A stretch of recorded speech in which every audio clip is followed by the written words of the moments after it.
What's going on, man? It's your boy DMV Hudson News. Who we got right here? Oh, Section 8 Mob. Section 8 Mob, man. Yeah. Man, Dark City Records. man, that's crazy, man. This right here is a DC rap legend right here, man. Rap legend of the, a lot of the artists is out here today wouldn't be here without you, man. So I definitely appreciate you, and I definitely appreciate this interview right here, man. So we gonna just give a brief history lesson and stuff like that. First and foremost, tell them where you coming from. Man, right now you coming from Rehab Studios, man. Southwest Atlanta. Right here, but like where were you hailing from? Like where did you grow up? Oh, man, grow up, see Pleasant. Oh, see Pleasant. Yeah, see Pleasant. So you actually you from PG County? Yeah. Oh, I didn't know that. Yeah. I didn't know that whole time. So was Section 8 Mob like a mixed PG County DC rap group, or was it mostly PG County? Or what? The first one, we was all from PG County except for one. She was from New York. Oh, really? Yeah. And then But we was the closest thing to DC. You know what I'm saying? So we wasn't Baltimore. And you know, if you was locked up in the juvenile system, you had to pick a side. You know what I'm saying? So we was on this side because we didn't get with the Baltimore side. So right. that's what that happened. Crazy. Before DMV happened was us. Yeah. Okay. Yeah. Facts. So I guess it was the next generation was more mixed DC and PG County. We had two different Section 8 mobs. So the next Section 8 mob was Montana and Midnight. Right. Montana and Midnight, they was from Northeast and Uptown. Okay. Facts. Okay. Nah, that's something right there. I'm actually shocked by that right there. Right. So just tell me, first and foremost, I want to know personally, what was your upbringing like, and growing up See Pleasant? It was hood. It was good, you know what I'm saying? It was a small group, man. I come from Central Park, like it's a small group, man. We called ourselves like 300, because we had to go against all these big hoods and all these other motherfuckers. We just stayed tight. So as long as we stayed tight, man, we didn't really give a fuck about your numbers. So yeah, facts. Growing up, now it's more of a DMV, DC and PG County is more, familiar with each other. Did y'all ever have that animosity growing up between you and DC? You're from C Pleasant. That's literally off Eastern Avenue. It's right there. It's not. Well, we ain't never really had those issues young. But as you got older, you know what I'm saying? It'd be them Maryland Bammers or whatever. But that ain't do nothing but make us strive hard. Right. You know what I'm saying? It's like, okay, come over this way.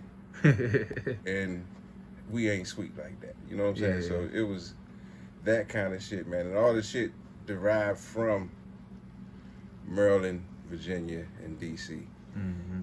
All of it.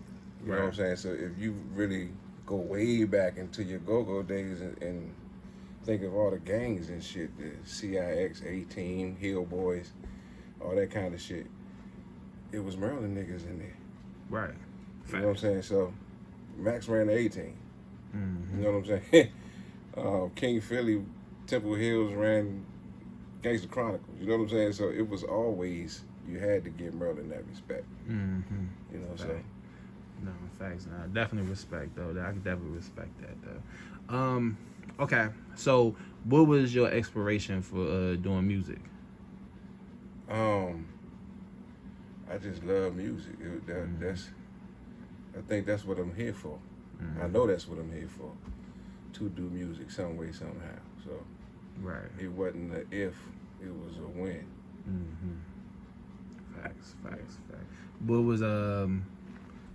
was probably the first thing you remember, like maybe your first recording, even probably as a child, maybe you had inspirations even earlier than, like, what was your first inclination, like, that you wanted to do music? Man, my buddy Chad was rapping, and I'm like, man, that's a hype. And he was like, man, come get in, come on, fuck with me. And I'm like, okay, show me how to do that. Right. So then it went from me and Chad to me, Chad, Chow, which was first Section 8 mob, a couple more dudes from around the way, Kenny, You know, we just beat on cars and come up with rhymes. You know what I'm saying? And Joan on your mother or whatever. I burn you up about your mother, then you come back tomorrow with some shit you wrote. Mm-hmm. You know, we beat on the car, see what you come up with. You know, it was friendly competition. Mm-hmm. They grew into songs, you know what I'm saying? So it was like, oh man, what's the name doing the song, man? Write me one like that. Man, what I gotta do to do that? You know, so I go get the source, me and Child, Kenny and shit, go get putting words together. Mm-hmm. You know, it got a little, it really wasn't me. It was the love of me doing it. But when it came to, when the times flipped and you could just rap real shit Mm-hmm. instead of trying to put words together, that's when it really became some Section 8 mob shit. Right. Mm-hmm. You know? What inspired the name?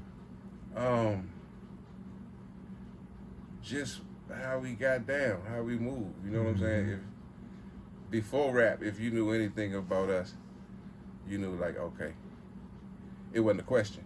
Mm-hmm. So that name just fit. Mm-hmm. You know what I'm saying? And it wasn't no disputing on no side of any section of DC or nothing. It was just, okay, yeah, I know them. Mm-hmm.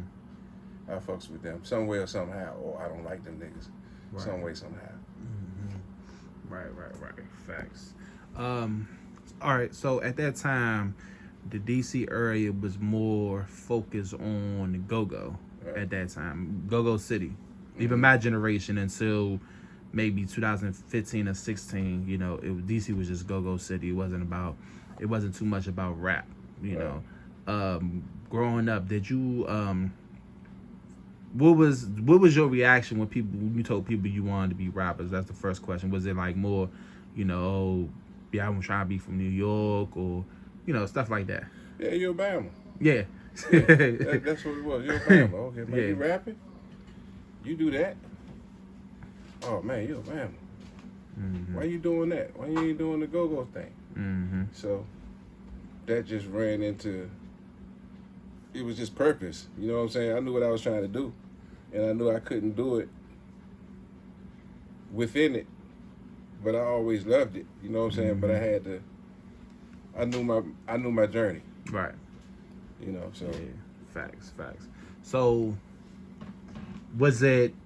did you ever try to like affiliate? Like, did you ever try to, you remember like how Wale did? He tried to gain a fan base by going through the Go-Go's early in his career, Yeah. and trying to gain a fan base. Was you guys doing something similar? Like maybe do a rap show with a Go-Go band at the same time? Was you doing little things? Maybe get on the mic with a band and try to promote yourself? Like, was it little things like that? Was you guys doing? Anytime we be in the city, man, down there, we like, Pope, what's up, man? Come on up, man. Mm-hmm. You know, we did Get the Money with Rare Essence. Right. And drop that joint. You know what I'm saying? That was like some heat back then. Yeah, facts. So, we always stayed doing something, you know what I'm saying? Me and Genghis always stayed tight trying to, Yeah. you know, figure something out, man. Let's get together, man, you know, to come down here and, you know, let's work one out. Mm-hmm. You know, just staying up with what was going on with Go-Go, it was always in us to do because we liked it. Right. But we understood outside of DMV, it's going to be harder to conquer it. Mm-hmm. You know what I'm saying? With a Go-Go pocket and everything that you had. Facts. So we figured out how to not have Go-Go pockets and everything we did. Right. Mm-hmm. But still rep the city. And I guess that's the same. I guess you mentioned then, like, I guess you guys moved and went to Atlanta, or yeah. Right. When you first came out here, what was the biggest difference from out here compared to coming to DC? Niggas was friendly. It was real friendly. Yeah, kind of made you feel uncomfortable a little bit. Yeah, I felt the same way. Like, man, they complimenting you and shit, man. That's a nice car, homie. So it's like, what you mean? What you saying? Mm-hmm. Oh man, that's whatever you got. They just compliment it. You know what I'm saying? It's Southern hospitality here. Then it's different now, but back then, a lot more Southern different hospitality. Facts. So, facts. So, what was this is another question. So you guys because as I read, were you guys the first ever rap group to get signed? As far as I know, it was us or Scrapers or Question Mark Asylum. Mm-hmm. One of us three was, I think, around the same year. Mm-hmm. We were with Tommy. It was Solar. Solar, yeah. The Right. first deal was with Solar. So the thing is, at that time, labels were actually looking for DC area rappers. Then they were actually at that time looking for certain rappers at that time. We made ourselves known. You know what I'm saying? Mm-hmm. We didn't wait for a label to do nothing. Mm. So we really was at it. You know what I'm saying? So you guys were independent at first. Yeah, we was independent. Mm-hmm. You know what I'm saying? We never signed a record deal. We signed a label deal. The same deal P had, we had. Oh, so it was more so partnership, distribution? Yeah. So, we were seeing dollars off of records and not cents off of records. Wow. That's crazy. So it was a lot more lucrative back then. What was the price of your first music video? You guys? That first music video probably was about 75 grand. 75 grand. Wow. Yeah, I know it's probably shocking now. People make music videos on iPhones and you can shoot a video and get it done for $300 now. But you said 75. Wow. Yeah. And I guess also with putting it on major platforms, maybe like at the time, what was it? MTV was out at the time? BET, Rap City, Yo MTV Raps. And the marketing probably had a cost too. So. Rap Pages, The Source. The Source was probably about like $7,500 for half a page, and like 15 grand for a whole page or some dumb shit. So it was a whole lot more money to spend being a label than it is now. Facts. Dang, that's crazy. A lot of hard work right there. There's a lot of hard work and a lot of investments, man. That's why I always tell a lot of artists that's out here right now, you got to invest in yourself, man. You got to invest in your own marketing, man. Yeah, you do. Strategy. You can't just live off your buzz. Your buzz can die down. Right. I always try to tell rappers that. So you hear right here. Some die down. Man, our budget was our budget, and it was out of pocket. So we had a different respect for it, and then out of doing that, you know what I'm saying, people seen what we were doing. Like, we made them look at DC like, whoa, what are they doing? Second album, Russell Simmons is like, man, who does your marketing? You know what I'm saying? We had 8 balls. We had big ass Kool-Aid men. You know what I'm saying? 8 balls to go around the whole U.S. Wow. You know what I'm saying? Jumping out. Puffy like, who the fuck is them guys? Our marketing was stronger than our records at the time. You know what I'm saying? To be totally honest with you. Yeah. Remind me of the Master P story as you brought him up, because, that strong marketing team, But yeah. So, we had good times doing the shit, man, What was the, at that time, what was the record sales looking like? Oh, the record sales was good. You know what I'm saying? We never bust gold or nothing, but with the deals that we had, you know what I'm saying, doing like 200,000, 300,000 was real lucrative at the time. Yeah, facts. Yeah. Definitely. All the time. So, right in there. All right, so I want to talk about, just to fast forward a little bit, let's talk about Morgan Freeman. And y'all music video. I actually remember this video as a kid. Like, remember seeing this video, and I'm like, damn, you know what I'm saying? That's in DC, you know? Y'all shot it, I believe, around Lincoln Heights, right? Yeah, Lincoln Heights. What was that experience like, and how did you guys have to, what did you guys have to do to get him in there? We didn't have to do a whole lot to get him in it. It seemed kind of fun to him. You know what I'm saying? We had a whole lot of other stuff that didn't get in it because we had a whole bunch of issues. You know what I'm saying? As in any other rap group, motherfuckers was getting locked up at the last minute and trying to make bail at the last minute. So, you know, it was a lot of that going on, but it was supposed to have been a whole lot more to it. But, you know, we got something good out of it. We got greatness out of it, basically. You know, so it's still a hood classic. It's still definitely a hood classic right there. Definitely a hood classic right there. Did it bring a different type of attention to you guys? Nah, not really. Well, the seriousness to industry, yeah. You know, like, okay, them guys just ain't letting up. You know what I'm saying? They really at it. You know what I'm saying? So film companies would look at it as like, okay, what do y'all have? You know, more so than y'all just trying to piece stuff together. Right. You also brought up like a lot of the members of the group would get locked up and stuff like that. You know, is that something that you want to talk about? Or you want to kind of leave that one alone? No, I mean, it was just like regular young shit. You know what I'm saying? You catch a charge at the wrong time. You ain't make bail for the video shoot, so you know, 3 hours of the day gone. We had plans to shoot other scenes, you know what I'm saying, that was gonna be funny, that was gonna make it a little bit better, but all right, we gotta improvise. He ain't here, he ain't gonna be here until another 3 hours. So let's continue. You know? While you guys were forming your rap group and, you know, and establishing the group as a whole, were you guys like mixed still in the streets and stuff like that? And was that possibly the reason why? Yeah, I mean, that was always the element of Section 8 mob, was the authenticity of it. You know what I'm saying? I don't think we were the greatest rappers at all.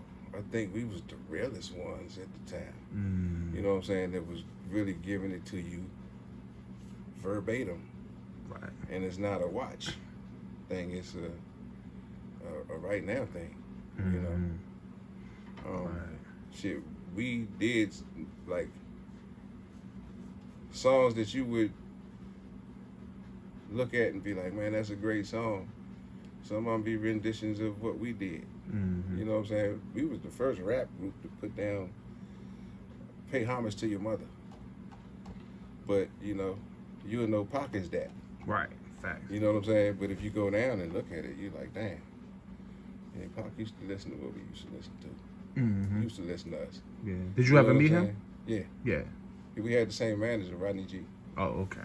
You know what I'm saying? So it's just like, okay.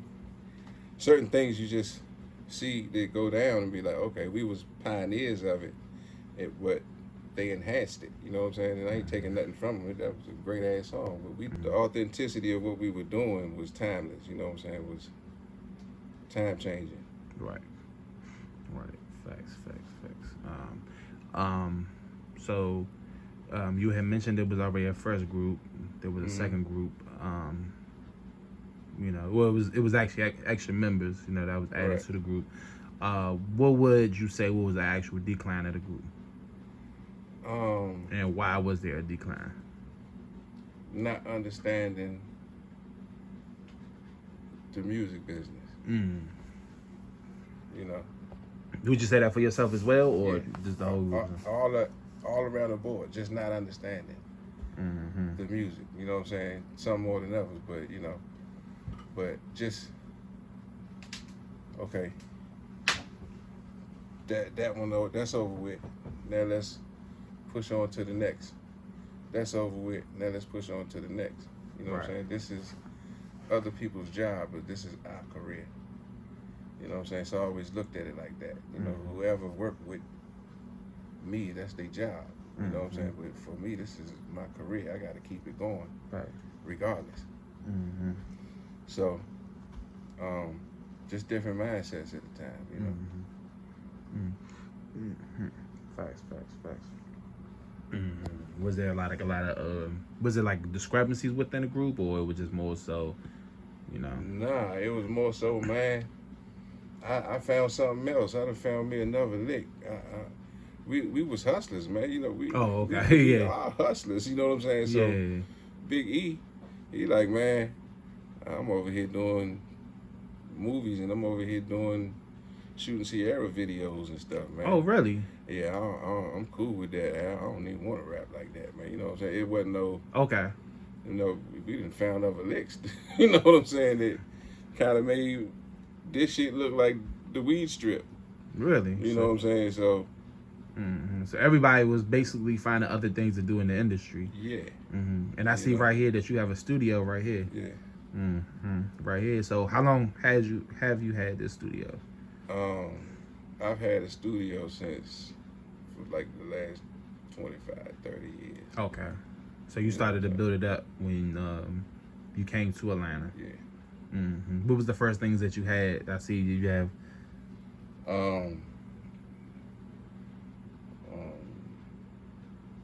D88 tapes, ADAT tapes, all outboard gear, all real outboard gear.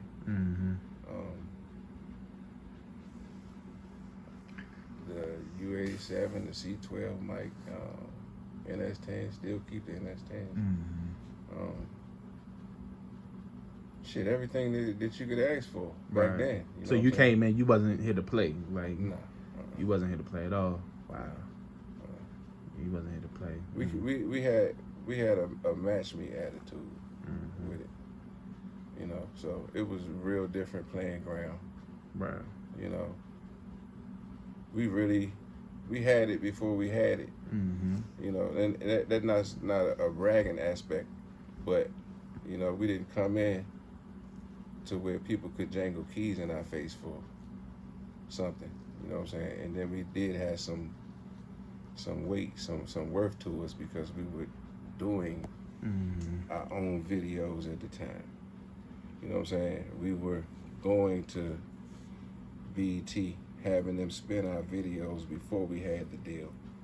You know what I'm saying? In order to get the deal. And that was kind of unheard of at that time, which gave us some type of leverage when it comes to getting the deal. So instead of a record deal, we had a label deal. That's nice. That's good right there, man. But yeah, that's good right there. If you don't mind me asking, who you also produced too, as well, right? Yeah. Okay. So who was the artist, well-known artist that you have also produced for, and also who's some well-known artists recorded in your studio? Shit, we got shit with Tip. Okay. Yeah. Game. Nas.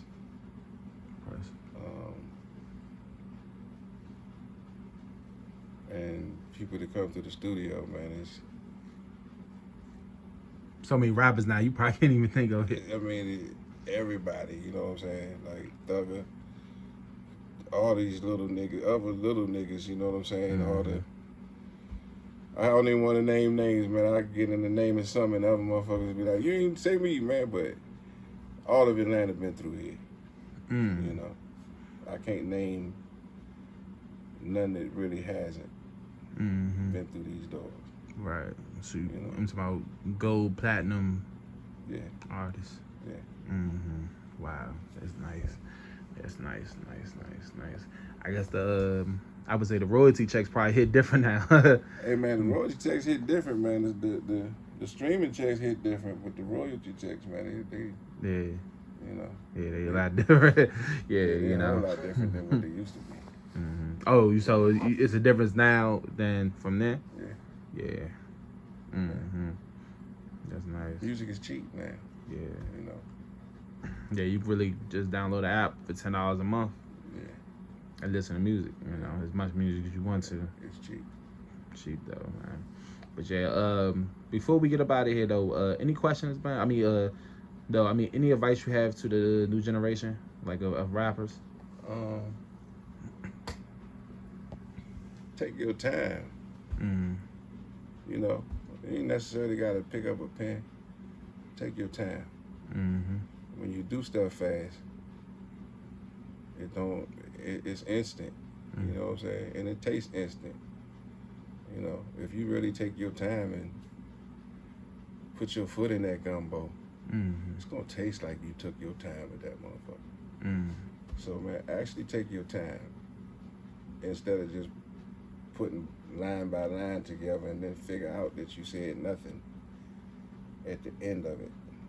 You know what I'm saying? When you paste, you really have an idea when you start punching that shit in of what you got, what's gonna happen at the end of this motherfucker. Mm-hmm. You know, I like to hear the songs that don't have a lot of substance. You know what I'm saying? But blend it, put something in there with it. Facts. Other than that, man, keep doing what you're doing. Facts, man. Well, I appreciate the time, man. I appreciate the time. It, if anybody wants to come to the studio, man, how can they contact you and reach you? Man, Rehab _studios on IG. Mm-hmm. At Po202. That's about it. That's about it right there. Yeah. Mm-hmm. Yeah, man, definitely. I definitely appreciate this interview, man. This interview Man, not a problem, man. honor and a blessing right here, man. You're a man, legend, man. Come on, man. Definitely a legend, man. You got it, man. And then, man, when you're in the DMV, go to SLR Studios, man. Go check them boys out. Shout out my man Slab, man. Slab Lab recording, man. Check them out. Get the water, man. Mm-hmm. Yeah, man. Definitely. Definitely, man. I appreciate the interview. Man, Thank you so much, man. It's your boy DMV Hustle News, and we are gone. Yeah.